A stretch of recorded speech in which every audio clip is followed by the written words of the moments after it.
Hello my dear students, आज अपन फिर से 147 के कंटिन्यूड लेक्चर के साथ मिल रहे हैं। ये पार्ट 3 है। इसमें अपन देखेंगे trace and the toxic metals. Okay, so let's start with it. So we were dealing with the unit 5 metals in the biological system and इसमें हमने मेटल्स नॉन मेटल्स पढ़ लिए थे, एसेंशियल नॉन एसेंशियल पढ़ लिए थे। Trace and the toxic is the last topic and then we will be over with this unit. So let's start. See, जब हम ट्रेस और टॉक्सिक मेटल्स की बात करते हैं तो trace means they are required in very very small amount, required in very small amount. ठीक है, but toxic means they are not good for health,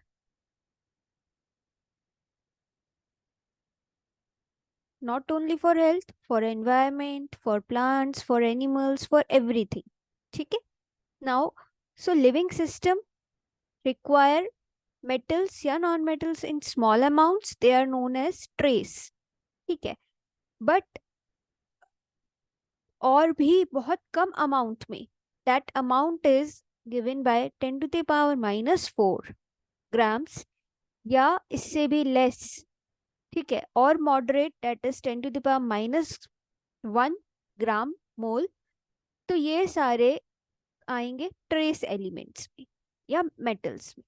ठीक है, now all these elements are classified as essential trace elements, जिसमें top priority पे iron copper zinc है। ठीक है, तो एसेंशियल है लेकिन ट्रेस है, तो वो है आयरन, कॉपर एंड जिंक। फिर एलिमेंट्स जो कि प्रेजेंट है बहुत बहुत कम अमाउंट में, वो है अल्ट्रा ट्रेस एलिमेंट्स। उनके एग्जाम्पल है manganese, molybdenum, cobalt, nickel, vanadium. Now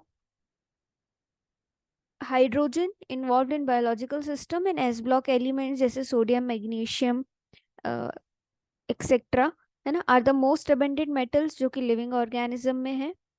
ठीक है, फिर इनका कंसंट्रेशन लगभग ठीक ठीक होता है and 99% of the metal content इनमें होता है। ठीक है, मेटल्स में ज़्यादातर इस ब्लॉक के कंपोनेंट्स या मेटल्स आते हैं। ठीक है, अब अपन एक एक एलिमेंट देखेंगे, उसके बाद हम टॉक्सिक पे आएंगे। सो ट्रेस तो हमने देख लिया कि ट्रेस क्या होते हैं, 10⁻⁻⁴ और 10⁻⁻1 तक होंगे तो ट्रेस हैं। ठीक है, अल्ट्रा ट्रेस और एसेंशियल ट्रेस दो टाइप के हमने क्लासिफिकेशन देख लिए। फिर हमने देखा कि हाइड्रोजन, है ना, और एस ब्लॉक के elements they are present in fairly normal concentration, है ना, and they constitute 99% of the metal content. ठीक है, सबसे पहले अपन देखते हैं एक एक करके हाइड्रोजन। तो हाइड्रोजन सबसे ज्यादा अबंडेंट है बायोस्फीयर में। ठीक है, फिर the small atoms can effectively seal the residual valencies of what, carbon, nitrogen, oxygen, है ना। अब इम्पॉर्टेंट क्या है कि हाइड्रोजन बॉन्ड, है ना, hydrogen bond nitrogen, oxygen and fluorine के साथ बन सकती है ना। ये वीक बॉन्ड्स हैं बट एक्सटेंसिव बॉन्ड्स हैं, क्रूशल किसके लिए हैं, स्टेबलाइजिंग द बायोलॉजिकल सिस्टम्स। ठीक है, एक और इम्पॉर्टेंट पॉइंट क्या है हाइड्रोजन के लिए, हाइड्रोजन के लिए एक और इम्पॉर्टेंट पॉइंट ये है कि ये बॉन्ड्स वीक हैं, सो दे आर गुड। ये वीक है तो अच्छी बात है हमारे लिए कि वीक है। क्यों? क्योंकि जब डीएनए का रेप्लिकेशन होता है तो आप सबको पता है डीएनए में हाइड्रोजन बॉन्ड्स हैं, स्टेबलाइज करती हैं उसको। तो क्या होगा कि वीक बॉन्ड्स हैं तो they can easily what, they can easily help the helix to unwind, unwind होगा, अनवाइंड होकर रेप्लिकेशन इजीली कर सकता है ये। तो हाइड्रोजन की इतनी इंपॉर्टेंस है। ठीक है, ये एक हो गया हमारा पॉइंट। अब इसके बाद अपन देखते हैं सोडियम एंड द पोटेशियम। ठीक है, तो सोडियम और potassium, so in spite of their chemical similarity, the elements differ in their ability to penetrate the cell membrane. Now sodium और पोटेशियम का पेनिट्रेशन रेट अलग अलग है। क्यों? क्योंकि सोडियम और पोटेशियम का साइज अलग अलग है ना। नाउ ये मेटल्स क्या है, ट्रांसपोर्ट मैकेनिज्म में भी डिफर करते हैं, और इनका सोडियम पोटेशियम का रोल किस में, सोडियम पोटेशियम पंप में, है ना। अगर आप देखोगे तो आपको पता चलेगा कि सोडियम जो है एक्स्ट्रा सेलुलर फ्लूइड में प्रेजेंट है। जैसे ये सेल है, सेल के बाहर जो भी फ्लूइड है यहाँ पर सोडियम होता है, एंड इंट्रासेल्युलर में पोटेशियम होता है। ठीक है, सो सोडियम आयंस का मेजरली रोल जो है वो ट्रांसमिटिंग द नर्व सिग्नल्स में है। ये क्या रेगुलेट करते हैं, flow of water across the cell membrane. So sodium ions regulate flow of water. So जो जो चीज़ मैं लिख रही हूँ ये सारी चीज़ें आप नोट डाउन कर सकते हो, है ना, पॉइंट्स बनाने के लिए एंड एग्जाम में लिखने के लिए। Then sodium ions they also transport sugars and amino acids, ठीक है, into the cell. Now अगर आप पोटेशियम की बात करोगे तो पोटेशियम आयंस सेल के अंदर है। ठीक है, तो इनका हायर कंसंट्रेशन होता है इनसाइड द सेल्स। अब ये एंजाइम्स को एक्टिवेट करते हैं, एंजाइम एक्टिवेशन, फिर participate in oxidation of glucose, glucose का ऑक्सीडेशन में, क्योंकि एटीपी प्रोड्यूस होती है तो यहाँ पर पोटेशियम का रोल होता है ना। And potassium and sodium ions are involve also in, ये कॉमन है नर्व सिग्नल्स के ट्रांसपोर्ट के लिए। अब अगर आप मैग्नीशियम देखोगे तो अब अपन आते हैं मैग्नीशियम पे। So you will see magnesium का इम्पोर्टेंस फोटोसिंथेसिस में बहुत ज़्यादा आता है ना, क्योंकि एक मैग्नीशियम एसेंशियल एलिमेंट है एनिमल फिजियोलॉजी में भी। Now major portion of magnesium in adult human is in the skeleton, बाकी सेल के अंदर होता है। ठीक है, मेजर पोर्शन स्केलेटन में यूज है मैग्नीशियम का। Now magnesium ions in the cell is next most important, potassium के बाद मैग्नीशियम है, पहला potassium then second magnesium. Okay, फिर इसमें अगर हम और अगर इसका देखें तो एडीपी एटीपी में रोल होता है इसका मैग्नीशियम का। नाउ मैग्नीशियम पे 2 पॉजिटिव चार्ज है, तो इसका charge and the size ratio matter करता है ना। चार्ज साइज रेशियो इसका ज्यादा है क्योंकि मैग्नीशियम किस में है, सेकंड, है ना, एल्कलाइन अर्थ मेटल्स में आता है। तो बेरिलियम इसके पहले है, देन मैग्नीशियम है, तो इसका साइज भी बड़ा है। देखें हम तो पीरियड में, और पीरियड में छोटा है एंड ग्रुप में बड़ा है, तो इसका जो चार्ज साइज रेशियो है वो ज़्यादा है। इसकी वजह से क्या होता है कि हाइड्रेशन इसका इजीली हो जाता है ना। इजीली होने के कारण ये ROPO3H ग्रुप से बाइंड करता है न्यूक्लियोटाइड्स में, है ना, और ADP और ATP एंड DNA RNA में इंपॉर्टेंट रोल ये प्ले करता है। नाउ ये स्ट्रॉन्ग कॉम्प्लेक्सेस बनाता है ऑक्सीजन के साथ और अलग अलग फॉस्फेट ग्रुप्स के साथ, और ये कॉम्प्लेक्सेस जो हैं बहुत इंपॉर्टेंट होते हैं एनर्जी स्टोरेज के लिए। ठीक है, जैसे कि एक एग्जांपल हमने अभी देखा एटीपी, एडीपी एक्सेट्रा, है ना। तो इन सब के ट्रांसपोर्ट के लिए आपको मैग्नीशियम की जरूरत पड़ती है as a cofactor. Now intracellular magnesium, जो जैसे मैंने अभी बोला था कि मैग्नीशियम सेल के अंदर भी है, तो ये राइबोसोम्स को इंटैक्ट रखता है क्योंकि राइबोसोम में ही प्रोटीन सिंथेसिस होनी है। ठीक है, तो ये था मैग्नीशियम का रोल। अब हम आते हैं कैल्शियम के रोल पे। सो कैल्शियम के बहुत ज़्यादा इंपॉर्टेंट रोल है बोन्स में एंड टीथ में। ठीक है, और also neuro muscular function, inter neuronal transmission, maintenance of cell membrane, integrity and blood coagulation. तो सबसे ज्यादा इंपॉर्टेंट है ब्लड कोएगुलेशन। कैल्शियम जो बोन्स में प्रेजेंट है बाय द एज क्या होता है, डिक्रीज होता जाता है, तो हमें बाहर से कैल्शियम लेना पड़ता है ना। सो क्या होता है कि calcium present in bone gets continuously solubilized in our body।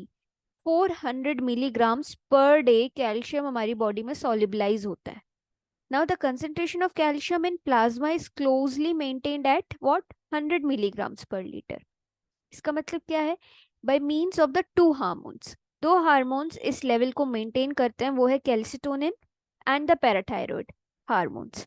ये दोनों मिलके कैल्शियम के स्ट्रक्चर, बोन के स्ट्रक्चर को एंड कैल्शियम को मोबिलाइज करने में हेल्प करते हैं। नाउ ये जो पैराग्राफ है ये बहुत बहुत इंपॉर्टेंट है, इससे क्वेश्चंस भी आते हैं कि how calcium helps in blood clotting या role of calcium in blood clotting. ठीक है, तो कैल्शियम आयंस जो कि साइटोप्लाज्म में है मसल फाइबर्स के, वो ब्लड क्लॉटिंग में हेल्प करते हैं, है ना। और मसल फंक्शन में तो करते ही हैं। तो क्लॉटिंग ऑफ ब्लड किससे इन्फ्लुएंस होता है, कैल्शियम आयन से। कैसे, तो सी ब्लड में होता है प्रोटीन जो है प्रोथ्रोम्बिन। ठीक है, ब्लड में ये प्रेजेंट होता है ये प्रोटीन। ठीक है, ये एक सॉल्युबल प्रोटीन है। अब क्या होता है कि एंजाइम की प्रेजेंस में this is converted to the enzyme thrombin. किसकी, किस एंजाइम की प्रेजेंस में है, एक्टिवेटर की प्रेजेंस में, प्रोथ्रोम्बिन एक्टिवेटर की प्रेजेंस में प्रोथ्रोम्बिन कन्वर्ट हो जाता है थ्रोम्बिन में। ठीक है, अब क्या होता है कि thrombin again added by the calcium, फिर से जब इसको कैल्शियम आयन मिलता है तो क्या होता है कि यहाँ से ब्लड क्लॉटिंग स्टार्ट हो जाती है। कैसे, नाउ क्लॉट्स द ब्लड, कैसे, by converting the soluble fibrinogen into fibrin. जैसे ही फाइब्रिन बनता है ब्लड क्लॉट स्टार्ट हो जाता है। Okay, so what is happening here कि ब्लड में प्रोथ्रोम्बिन सॉल्युबल प्रोटीन है, जैसे ही प्रोथ्रोम्बिन एक्टिवेटर उनके पास आते हैं ये प्रोटीन कन्वर्ट हो जाता है थ्रोम्बिन में। थ्रोम्बिन को जैसे ही कैल्शियम मिलता है फाइब्रिनोजेन को फाइब्रिन में कन्वर्ट कर देता है, और जैसे ही फाइब्रिन में कन्वर्ट होता है क्या होता है, क्लॉटिंग स्टार्ट हो जाती है। ठीक है, so this question comes in your exam. Now this is the these are the general things, एक बार आपको बता देते हैं। ठीक है, यहाँ पर सिर्फ इतना बताया गया है कि distribution of essential elements in biosphere is not in harmony with the abundance of elements in the earth crust। ठीक है, 88% अर्थ क्रस्ट में, है ना, चार मोस्ट अबंडेंट एलिमेंट्स हैं जो कि ऑक्सीजन, सिलिकॉन, एल्यूमिनियम और आयरन है। ठीक है, लिविंग सेल्स में 98% इन्हीं में से डेराइव्ड है ना। किन में से, हाइड्रोजन, कार्बन, नाइट्रोजन, ऑक्सीजन में से। On the other hand concentration of different ions in the sea water जो है ये सिमिलैरिटी शो करता है इन लिविंग सिस्टम में जो आयंस प्रेजेंट क्योंकि हम कहते भी हैं कि लाइफ सी से ओरिजिनेट हुई है ना। लिविंग जो सिस्टम है या लाइफ ओरिजिनेट जो हुई है वो सी से हुई है, तो सिमिलैरिटी शो करते हैं कुछ कुछ आयंस। ठीक है, फिर the process of evolution continued with the relatively abundant element जैसे कार्बन, हाइड्रोजन, नाइट्रोजन, है ना, ऑक्सीजन, इन्हीं सब में से स्टार्ट हुई थी लाइफ भी। Now the metal ions chosen were able to form thermodynamically stable units in the active centre of the protein. जैसे मेटालोप्रोटीन हम आगे पढ़ेंगे, हीमोग्लोबिन, मायोग्लोबिन वगैरह, इसके यूनिट 6 में, यूनिट 7 में है वो। ठीक है, फिर ये सारी चीजें यहाँ पर बताई हुई हैं तो ये उतना इम्पोर्टेंट नहीं है। इसके बाद ये दो कर्व्स दिखाए थे, इस कर्व्स में ये बताया है कि कंसंट्रेशन एलिमेंट का कैसे कैसे इफेक्ट करता है। अगर ऑप्टिमल कंसंट्रेशन है तब तो ठीक है, कम है तो डेफिशिएंसी होगी, ज्यादा है तो टॉक्सिसिटी होगी। ये चीजें यहाँ पर दिखाई हैं। ठीक है। नाउ डेली डोजेस एलिमेंट्स का कितना होना चाहिए मेल फीमेल्स में। जैसे आयरन का 10 ग्राम्स होना चाहिए मेल्स में, 18 ग्राम्स फीमेल्स में। ये सारी चीजें दी हुई हैं, आप इसको रेफर कर सकते हो यहाँ से। नाउ डेफिशिएंसी या एक्सेस, दोनों ही चीजों में प्रॉब्लम है। ठीक है, मैंने ये आपको पहले भी बताया था।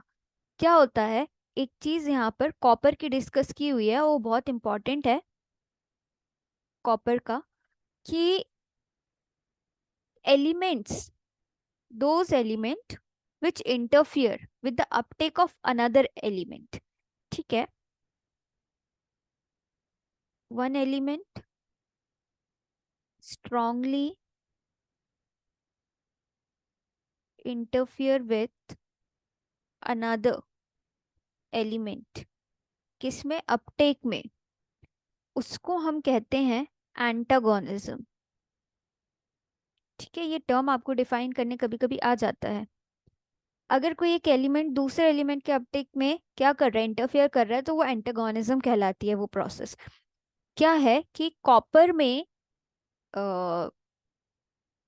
मतलब एक एंजाइम है जिसको आप बोलते हो मोनोअमीन ऑक्सीडेज। क्या बोलते हो, मोनोअमीन ऑक्सीडेज। इसमें क्या है, कॉपर प्रेजेंट है। ठीक है, कॉपर मेटल इसमें प्रेजेंट है। अब ये एंजाइम जो है ये क्रॉस लिंकिंग में हेल्प करता है। किसकी क्रॉस लिंकिंग में, पॉलीपेप्टाइड की। Helps in cross linking of the polypeptide. ये क्रॉस लिंकिंग रिस्पॉन्सिबल है किसके लिए, स्ट्रक्चरल स्ट्रेंथ आर्टरीज की। ठीक है, आर्टरीज की स्ट्रक्चरल स्ट्रेंथ के लिए ये एंजाइम मोनोअमीन ऑक्सीडेज रिस्पॉन्सिबल है, जिसमें कॉपर प्रेजेंट है। तो क्या है कि अगर कॉपर की डेफिशिएंसी हो गई, ठीक है, if deficiency of copper, deficiency होगी कॉपर की, तो क्या होगा, एनीमिया हो जाएगा, लॉस ऑफ पिगमेंटेशन होगा, कलर लॉस, पिगमेंट्स लॉस होने लगेंगे, एंड अल्टीमेटली डेथ, डेथ भी हो सकती है। तो लिंक कहाँ से था, एंजाइम से। आर्टरीज की स्ट्रक्चरल स्ट्रेंथ कम होगी, एनीमिया हो सकता है, पिगमेंट लॉस हो सकता है, डेथ हो सकती है। अब अगर, ठीक है, बहुत ज्यादा अमाउंट में कर दिया तो भी डिफिकल्ट है। ठीक है, अगर even when the animals are supplied with pasture having plentiful supply of copper, then also it will hamper the process। ठीक है, सो ये सारी चीजें यहाँ पर बताई हुई हैं कि both the things, deficiency and high level, may result to problem। ठीक है, उसके बाद हम टॉक्सिसिटी पे आएंगे। तो टॉक्सिसिटी पढ़ने के लिए हम नेक्स्ट वीडियो में इसको कंटिन्यू करेंगे, जिसमें हम lead, arsenic, cadmium, mercury, mercury बहुत टॉक्सिक है, मिनीमाटा डिजीज है ना, एंड इसके बाद ये हमारा कंप्लीट हो जाएगा। सो आई होप आप लोगों को ये समझ आया होगा। फिर हम पढ़ेंगे functions of s block and the role of oxygen, iron in oxygen transport. Okay, so thank you.